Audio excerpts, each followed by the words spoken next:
Good morning बच्चों। बच्चों कल हम लोगों ने 11th क्लास का जो पहला चैप्टर स्टार्ट किया था द लिविंग वर्ड्स, उसी के क्रम में कुछ चीज़ें हम लोगों ने पढ़ ली थी। उसी के जैसे आइडेंटिफिकेशन क्या है, नॉमेनक्लेचर क्या है, क्लासिफिकेशन क्या है, इन सब बातों को समझा था।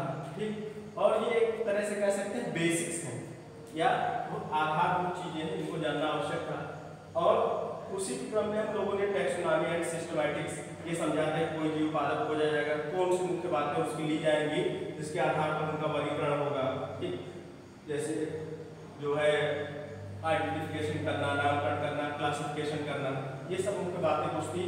और जो है उनके बाह्य लक्षण कैसे हैं, आंतरिक लक्षण कैसे हैं, फॉसिल कंडीशन या जो है जीवाश्म कंडीशन क्या है, और इकोलॉजिकल रिलेशनशिप क्या है, पारिस्थितिक संबंध क्या है, और ये सब चीज़ें थी।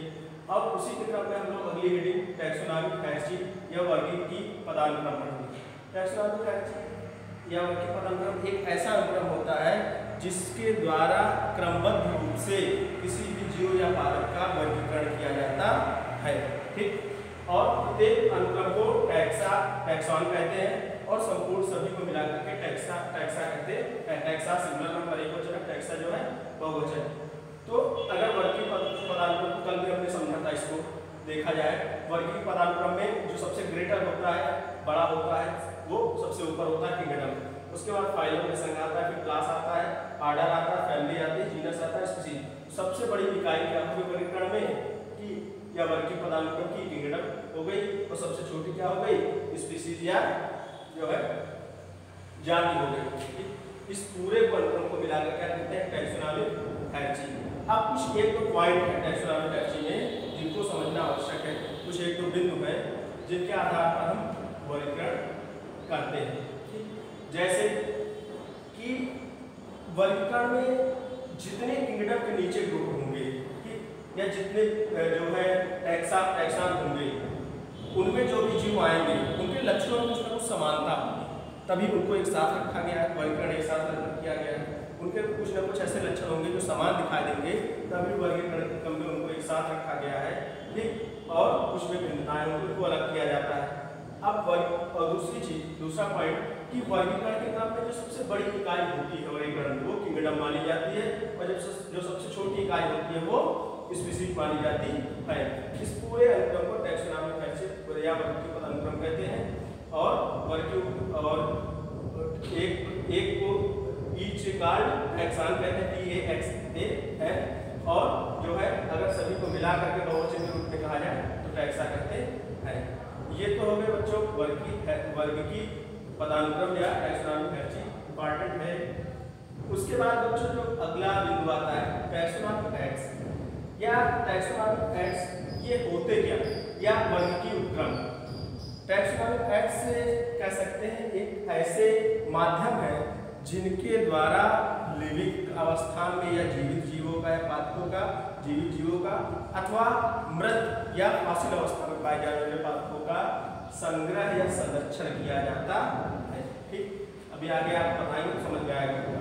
टैक्सोनॉमी फैक्ट्स वर्गीय उपक्रम ऐसे माध्यम होते हैं, स्रोत होते हैं जिनके द्वारा जीवित जीवों या पादपों का अथवा मृत या फॉसिल या फिर अवशेष रूप में पाए जाने वाले जो है जीवों या पादपों के भागों का संरक्षण या संग्रह किया जाता है।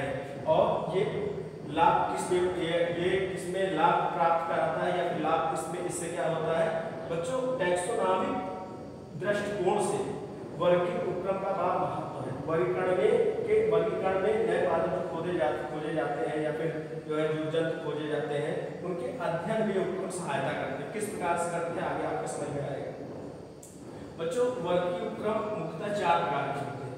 एक हर्बेरियम, दूसरा बॉटेनिकल गार्डन, तीसरा म्यूजियम, चौथा जूलॉजिकल पार्क या जंतु उद्यान। हर्बेरियम की बात करते हैं सबसे पहले। हर्बेरियम एक ऐसा उपक्रम या माध्यम होता है जिसके द्वारा विभिन्न चरणबद्ध तरीके से पादपों के अवशेषों को या पत्तियों को एक सीट में सुरक्षित प्रकार से अध्ययन के दृष्टिकोण से सुरक्षित रखा जाता है।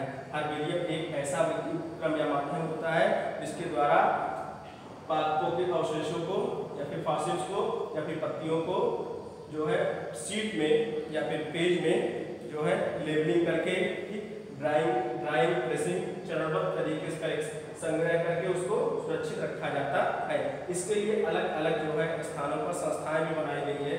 जैसे सबसे बड़ा हर्बेरिया जो है वो इंग्लैंड में है, भारत का सबसे बड़ा हावड़ा कलकत्ता में है, ठीक। और उत्तर प्रदेश का NBRI लखनऊ में है, नेशनल बॉटेनिकल रिसर्च इंस्टीट्यूट या अनुसंधान संस्थान है पौध पादपों का, वहाँ पर हर्बेरिया बनाया गया है। वहाँ पर पत्तियों का, खासकर पत्तियों का या पौधों का अन्य भाग है, उनको लेबलिंग करके एक सीट पर उनके बारे में पूरा वर्गीकरण करके इस प्रकार से पद्धति के द्वारा वर्गीकरण करके जो है सुरक्षित रखा जाता है। दूसरा है वनस्पति उद्यान। वनस्पति उद्यान ऐसे स्थान होते हैं जहाँ पर पादपों को जीवित अवस्था में उनके प्राकृतिक वास स्थान के समान संग्रह किया जाता है, लगाया जाता है, और जो है ये वर्गीकरण के अध्ययन में, नए प्रजाति के पादपों के अध्ययन में सहायता करते हैं। NBRI लखनऊ में भी वनस्पति उद्यान, नेशनल बॉटेनिकल रिसर्च इंस्टीट्यूट सबसे अच्छा उद्यान, सबसे बड़ा उद्यान, ठीक।